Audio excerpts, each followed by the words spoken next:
ലഹരിക്കെതിരെ തൂഫാൻ Jagaran കൂട്ടയോട്ടവുമായി Idukki Amayar MES school വിദ്യാർത്ഥികൾ. കൂട്ടയോട്ടത്തിൽ 3 കിലോമീറ്ററോളം സേനാപതി വേണു MLAയും ഒപ്പം ചേർന്നത് വിദ്യാർത്ഥികൾക്ക് ആവേശമായി. ഓപ്പറേഷൻ തൂഫാൻ ലഹരിക്കെതിരെയുള്ള വലിയ പോരാട്ടത്തിലാണ് കേരളം. ഇതിന്റെ ഭാഗമാവുകയാണ് വിദ്യാർത്ഥികളും ജനപ്രതിനിധികളും.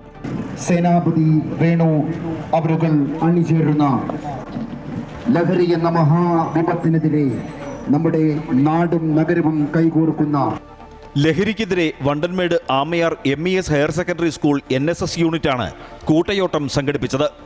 ഉടുമ്പൻചോല MLA സേനാപതി വേണു 3 കിലോമീറ്ററോളം കൂട്ടയോട്ടത്തിൽ പങ്കെടുത്തു. മാതാപിതാക്കൾ വലിയൊരു ആശ്വാസത്തോടെയാണ് ഓപ്പറേഷൻ തുഫാനെ കാണുന്നത്. പുതിയ തലമുറയെ കാർന്നു തിന്നുന്ന ലഹരിക്കെതിരെയുള്ള പോരാട്ടം അത് തുഫാന്റെ രൂപത്തിൽ ആരംഭിച്ചിരിക്കുകയാണ്. അത് വലിയൊരു ആശ്വാസമാണ് നാട്ടിലുണ്ടായിരിക്കുന്നത്. കാരണം ലഹരിയുടെ വേറടക്കാൻ കഴിയും എന്നുള്ളതാണ് ഈ പദ്ധതിയുടെ ഉദ്ദേശം.